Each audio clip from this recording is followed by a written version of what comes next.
محشر ہادی الرسول محمد عربی صلی اللہ علیہ وسلم کی ذات اقدس پر معززین مکرمین اور حاضرین مجلس اور میری پردہ نشین ماں اور بہنوں، اللہ تعالیٰ نے اس زندگی کے اندر ہمیں بہت کچھ سیکھنے کا موقع عطا کیا ہے۔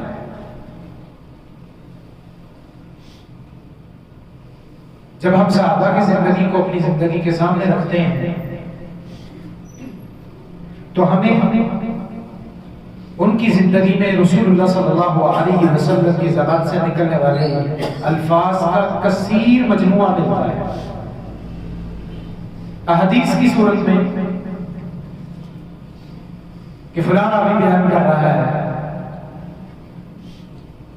مچھلی کی حلت اور حرمت، سمندر میں اس کا کیا حکم ہے، دریا کی مچھلی کا کیا حکم ہے، تالاب کی مچھلی کا کیا حکم ہے اگر وہ اس میں مر جاتی ہے۔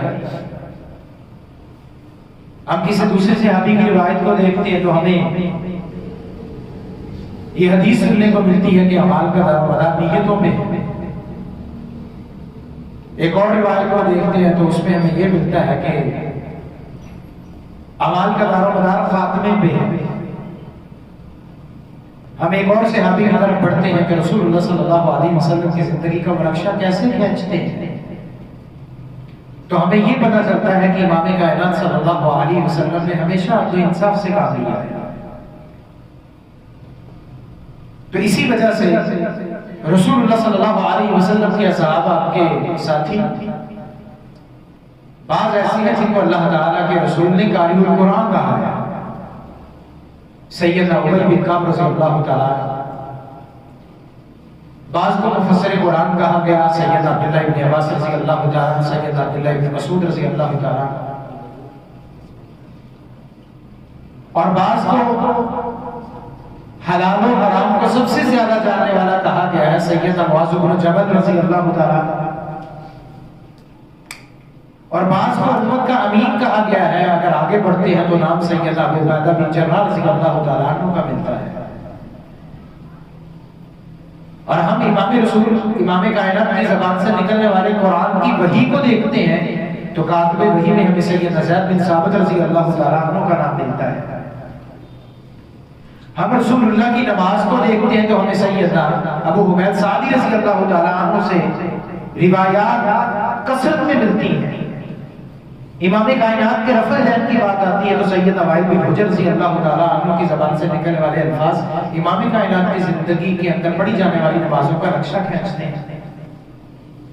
ہم مزید آگے بڑھتے ہیں تو رسول اللہ صلی اللہ علیہ وسلم کی تنہائی کے معاملات کو اما عائشہ رضی اللہ تعالیٰ عنہ بیان کرتی ہوئی نظر آتی ہیں۔ ہم رسول اللہ صلی اللہ علیہ وسلم کے جوتا پہننے کے عمل کو برقرار چاہتے ہیں تو صحابہ کی زبان سے نکلنے والے وہ الفاظ جو رسول اللہ نے صحابہ کے سامنے بیان کیے تھے، وہ صحابہ کی ایمانی لیول اور صحابہ کی زبان سے نکلنے والے الفاظ کو ہم اپنے ایمان کی کسوٹی پہ توڑتے ہیں تو ہمیں سمجھ آتا ہے کہ جوتا دایاں پہلے پہنا جائے گا، کھائیں گے تو اپنے دائیں ہاتھ سے، پیئیں گے تو 3 سانسوں میں، چلیں گے تو بڑی آستگی کے ساتھ، نظریں جھکی ہوگی، کمر تھوڑی سی جھکاؤ کے اندر ہوگی، تو ہر عمل ہمیں رسول اللہ صلی اللہ علیہ وسلم کی زندگی سے ملتا ہے۔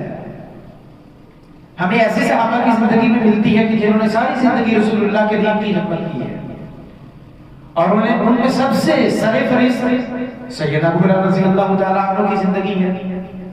تجارت پہ نہیں جاتے تھے، رسول اللہ صلی اللہ علیہ وسلم کی زبان سے نکلنے والی احادیث کو جمع کرتے تھے، پھر ان کو بیان کرتے تھے، اور پھر محدث فقیہ بھی ہے۔ سیدنا ابو ہریرہ رضی اللہ تعالیٰ عنہ کو فقیہ زمانہ کہا جاتا ہے۔ اور اگر ہم ان صحابہ پہ خرچ کرنے والے صحابہ کو دیکھنا چاہتے ہیں تو کثرت صحابہ کی ملتی ہے جن کی ذمہ داری رسول اللہ صلی اللہ علیہ وسلم نے لگائی تھی، آپ نے کما کے ان اصحاب صفہ کی دیکھ بھال بھی کرنی ہے، ان کو کھانا بھی ہے، ان کو پلانا بھی ہے، یہ تمہارے ذمہ۔ اور اگر ہم تجارت کی بات کرتے ہیں تو ہمیں سیدنا عبد الرحمن بن عوف رضی اللہ تعالیٰ عنہ جیسے مالدار تاجر بھی ملتے ہیں کہ جن کی زندگی کے اندر اسلام کے رول کے مطابق تجارت نظر آتی ہے۔ اگر ہم چند سکوں اور چند قیراطوں کی عوض بکریاں چروانے والوں کو دیکھتے ہیں تو رسول اللہ صلی اللہ علیہ وسلم نے عرب کی سرزمین پہ چند کی رات کے عوض بکریوں کو چروایا ہے. یعنی کہ کسی نبی کے عمل کو دیکھتے ہیں تو ہمیں کبھی سیدنا داؤد علیہ السلام کی زندگی نظر آتی ہے کہ آپ کو اللہ تعالیٰ نے کس قدر مہارت دی تھی اور لوہے کو جس طرح چاہتے تھے موڑ لیتے تھے. اللہ نے فن دیا تھا اور پھر ایک آواز سے بھی نوازا ہوا تھا.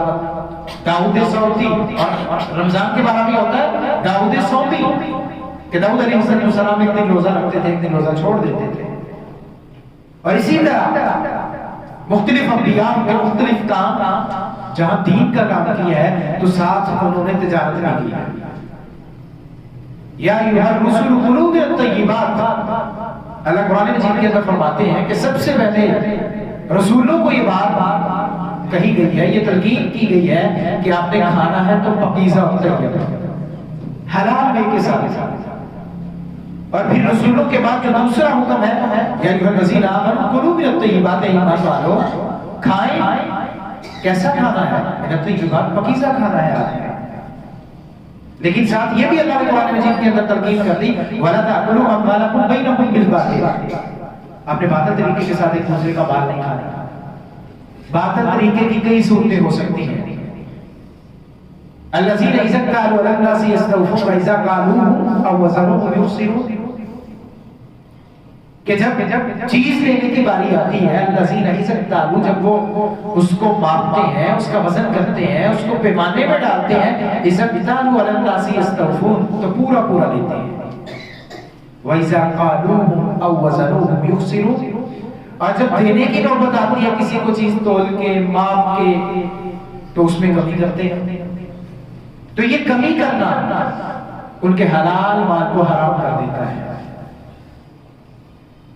اسی لیے تو قوم شعیب علیہ السلام کو بڑی ترغیب کی تھی اللہ نے، اور قرآن کے اندر اس کا نقشہ کھینچا والا تنقصوا المکیال والمیزان انی اراکم بخیر. رسول اللہ نے اپنی امت کو مخاطب ہو کے کہا تھا وَلَا تَنْقُصُوا الْمِكْيَالَ وَالْمِيزَانَ إِنِّي أَرَاكُمْ بِخَيْرٍ، تم نے تولنا ہے چیزوں کو، ماپنا ہے چیزوں کو، پیمائش کرنی ہے چیزوں کی. آج کل کے دور میں تیسرا پیمانہ تو فرمایا ہمیشہ آپ نے اس کو پورا پورا تولنا ہے. یستوفون،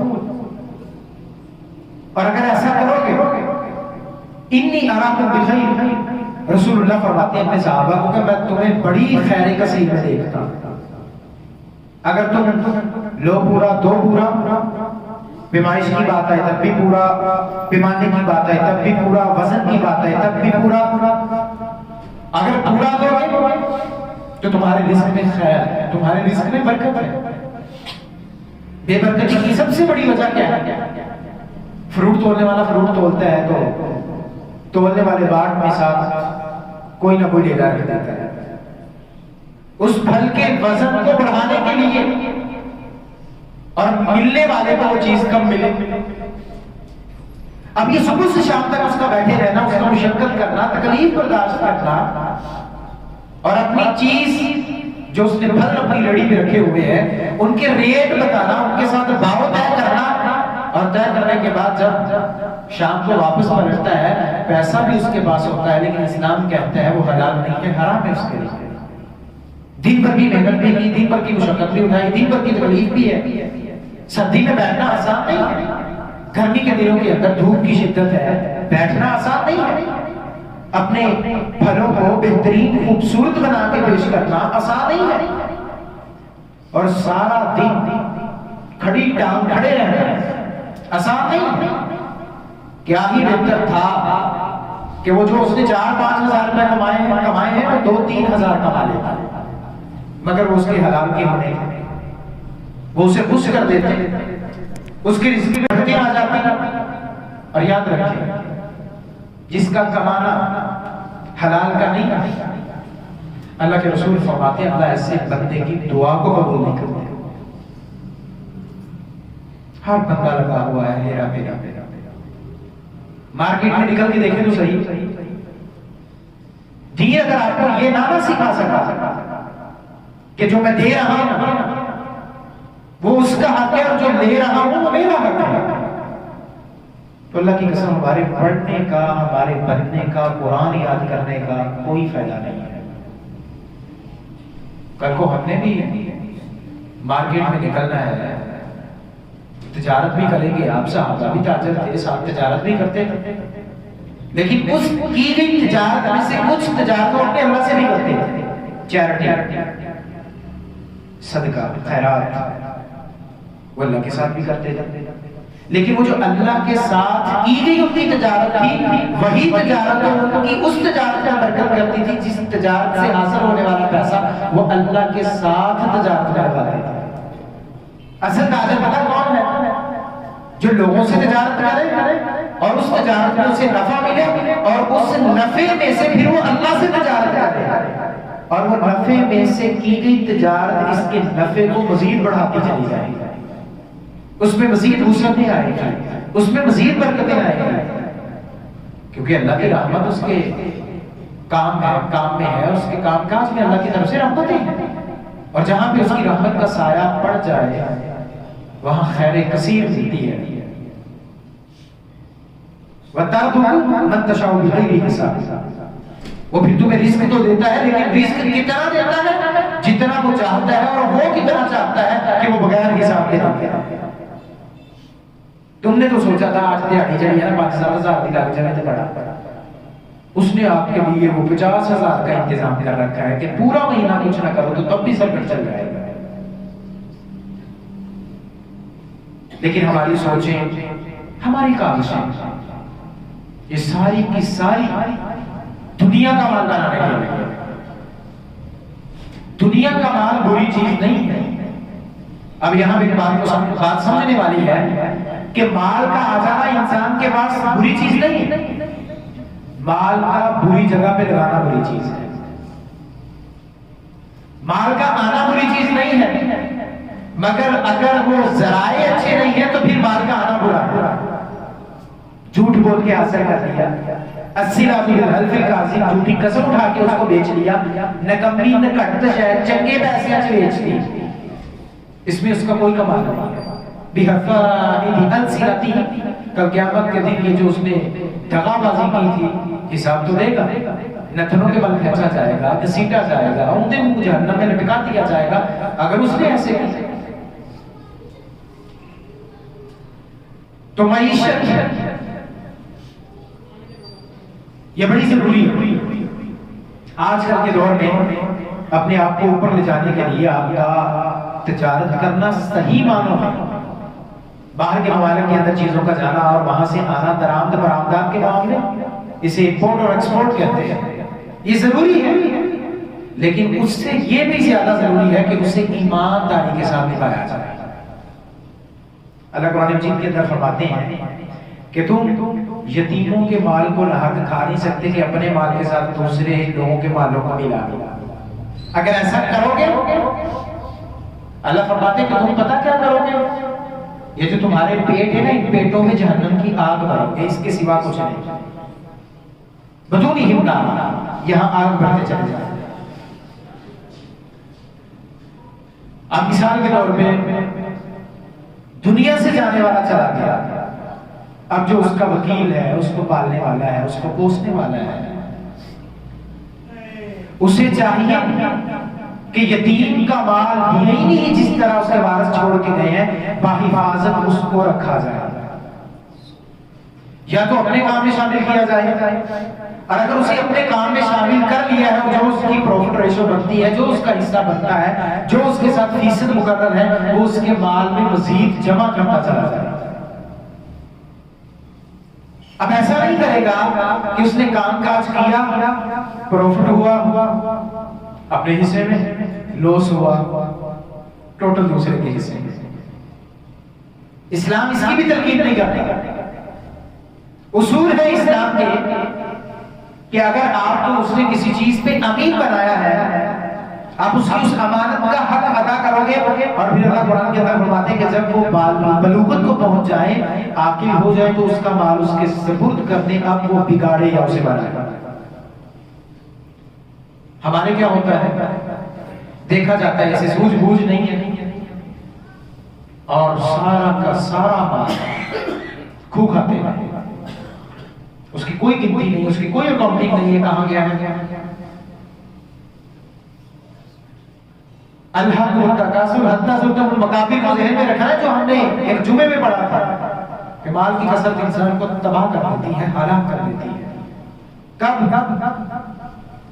جب صرف مالی مالی مالی ہو گئے، میرا مال میرا مال میرا مال،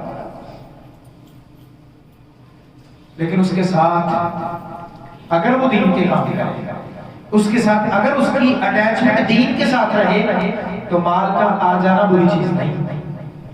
اسی لیے تو سیدنا ابوبکر صدیق رضی اللہ تعالیٰ عنہ مسجد نبوی کی توسیع میں کام کیا ہے اور 40,000 دینار اللہ کے رسول کی ہتھیلی میں رکھے، اور سیدنا عثمان بن عفان رضی اللہ تعالیٰ نے پورا کنواں مسلمانوں کے لیے خرید کے پانی کا وقف کر دیا تھا، مال تھا ان کے پاس۔ اور سیدنا عمر بن الخطاب رضی اللہ تعالیٰ عنہ میدان جہاد کے موقع پہ اللہ کے رسول کے پاس مادہ مال لا کے ڈھیر کر دیتے تھے، اور سیدنا مصعب بن عمیر رضی اللہ تعالیٰ عنہ جیسے مالدار عظیم صحابی کہ جنہوں نے سارا مال اللہ کے دین کے لیے وقف کر دیا تھا۔ سیدنا مصعب بن عمیر رضی اللہ تعالیٰ عنہ اللہ کے رسول کے وہ صحابی ہیں اتنا مال اور اتنے مالدار کہ جو ایک مرتبہ حلہ پہن لیتے تھے وہ دوبارہ پہننے کی نوبت نہیں آتی، ایک مرتبہ پہنا سو اتنے کپڑے موجود تھے کہ اسے دوبارہ کبھی پہنتے۔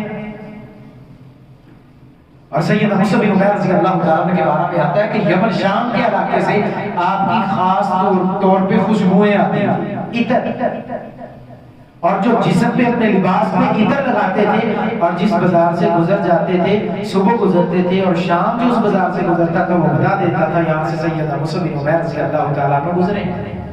اس قدر قیمتی عطر اور قیمتی خوشبو استعمال کرتے تھے، مگر اللہ کے رسول نے جب اعلان کیا دین کے لیے پیسہ چاہیے، مال چاہیے، سیدنا مصعب بن عمیر رضی اللہ تعالیٰ عنہ نے وہ سارا مال اللہ کے رسول کو دے دیا، حتیٰ کہ جب شہید کر دیے گئے۔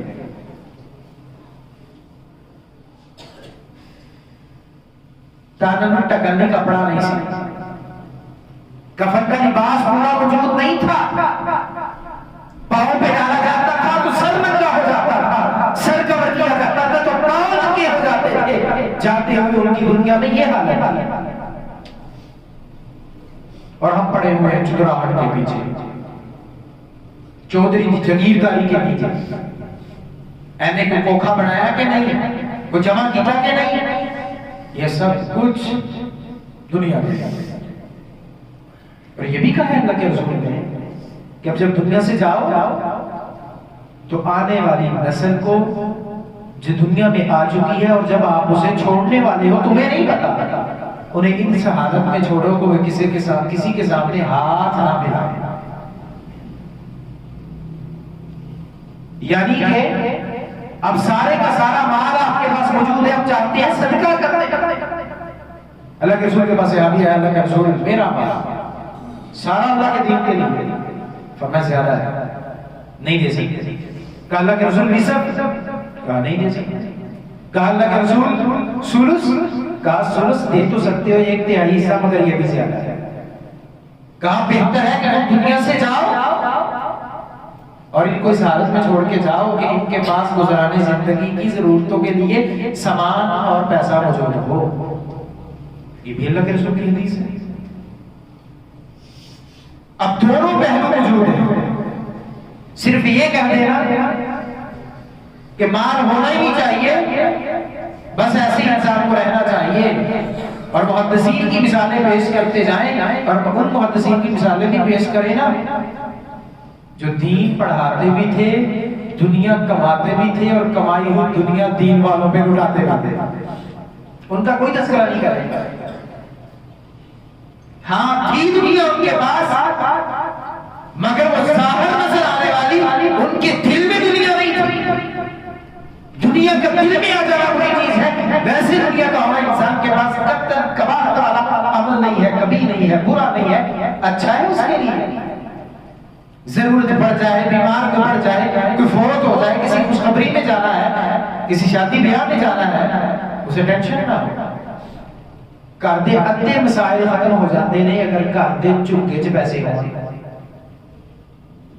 لڑائیاں کیوں جائیں، مسائل کیوں جائیں، ضرورتیں پوری نہیں ہو رہی، پسماندہ ہو چکے ہیں،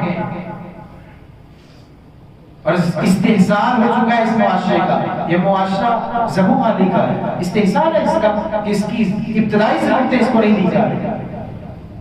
تو جہاں پہ آپ پڑھ رہے ہیں، حفاظ ہیں، حفظ کر رہے ہیں، وہاں پہ کل کو آپ کا یہ مائنڈ سیٹ بھی ہونا چاہیے کہ مجھے اللہ اتنا دے کہ میں اس دیے ہوئے میں سے دین کے ادارے چاہوں.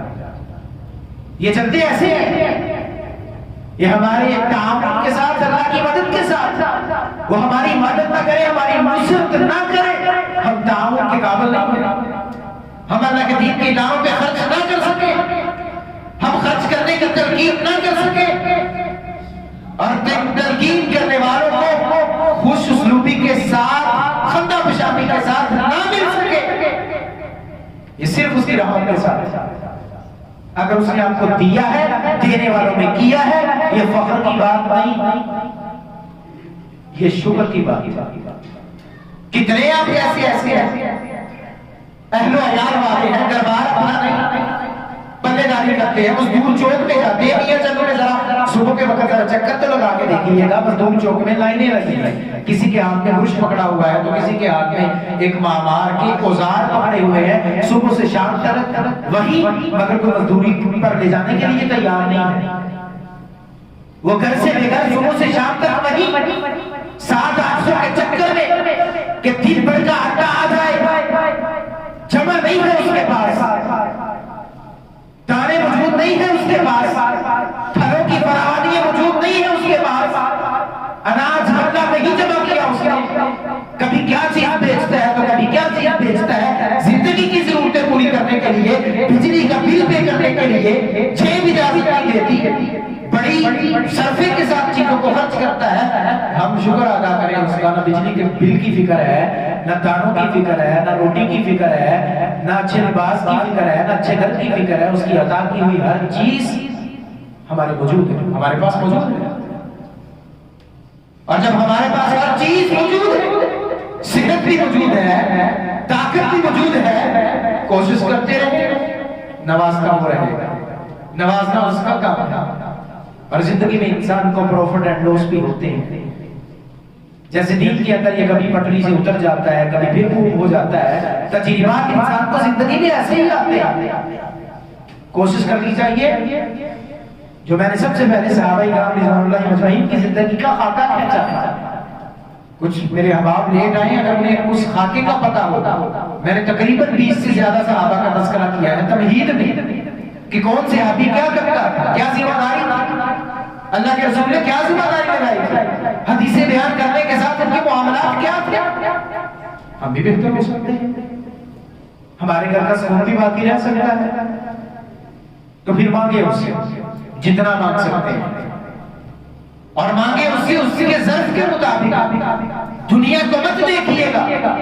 اگر وہ کسی غیر مسلم کو دنیا کا امیر ترین انسان بنا سکتا ہے تو ہمیں بھی عطا کر سکتا ہے. اور اس کے عطا کیے ہوئے میں سے ہم اتنے لوگوں کو نواز دیں کہ ہمارا ایک پورا معاشرہ استحزاء سے نکل آئے. آپ کے ایک کمانے کی وجہ سے بہت سے لوگوں کا جو پیٹ پلے گا، اللہ کی قسم وہ خیر کثیر ہوگی. وہ کیسے؟ اللہ کے رسول فرماتے ہیں کہ باپ جو کما کے لاتا ہے اور اپنے بچوں کو حلال کھلاتا ہے، یہ اس کا جہاد ہے. آج کل کے فطر دور میں جہاں سود کا کام ہو رہا ہے، جہاں رشوت خوری کا کام ہو رہا ہے، جہاں سفارشوں کے علاوہ مسائل کا حل موجود نہیں ہے، جہاں پہ ہر قدم پہ پیسہ ہی پیسہ، اور پھر پسماندگی، لوگ خودکشی کر رہے ہیں. اگر وہ ایسے حالات میں ہمیں عطا کر رہا ہے تو یہ اس کا فضل ہے، اس کا کرم ہے. مزید مانگے اس کا فضل، مزید مانگے اس کا کرم. کیوں؟ وَلِلَّهِ خَزَائِنُ السَّمَاوَاتِ وَالْأَرْضِ، وہ مالک ہے زمین و آسمان کے خزانوں، اور زمین کے اندر وہ چھپے ہوئے خزانے جو کل قیامت کے دن ظاہر کیے جائیں گے.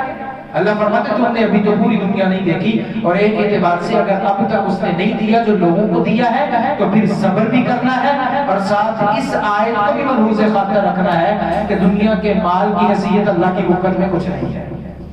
دونوں چیزیں آپ کے سامنے ہونی چاہیے، دونوں پہلو آپ کو مد نظر رکھ کے چلیں اس میں. میں اللہ سے دعا کروں اللہ ہمیں صحیح معنوں کے اندر پسماندگی سے نکال لے. اللہ جو دنیا سے جا چکے ہیں جیسے ہمارے دوست قاری حسان صاحب، ان کی نانی جان اس دنیا سے وفات پا چکی ہیں، اور اسی طرح ان کی ساس وہ بھی والدہ کے قائم مقام دنیا سے رخصت ہو چکی ہیں. اللہ ان کی قبروں کو جنت کے باغیچوں میں سے واقع کرا دے. اور اللہ جتنے بھی اس مدرسے کے ساتھ منتظمین تھے اور اس کو لے کے چل رہے تھے، ہمارے استاد، ہمارے معلم اور مربی قاری محمد نعیم خان حفظہ اللہ تعالی، اللہ ان کی قبر کو جنت کی وسعتوں میں سے وسعتیں عطا فرمائے. عزیز و اقربا، رشتہ دار، دوست احباب جو پریشان حال ہے، اللہ ان کی پریشانی کو دور فرما دے. اللہ جو رزق کی تنگی کی وجہ سے پریشان ہے، اللہ انہیں وافر مقدار میں رزق عطا فرما دے. اللہ جو قرض کے بوجھ تلے دب چکے ہیں، اللہ ان کی غیبی مدد فرما دے. اے اللہ جو پریشان حال ہے، بچوں کی وجہ سے ان کے رشتے مناسب نہیں مل رہے، اللہ انہیں آسان اور مناسب رشتے مہیا فرما دے. سبحان ربک رب العزت عما یصفون وسلام علی المرسلین والحمد للہ رب العالمین.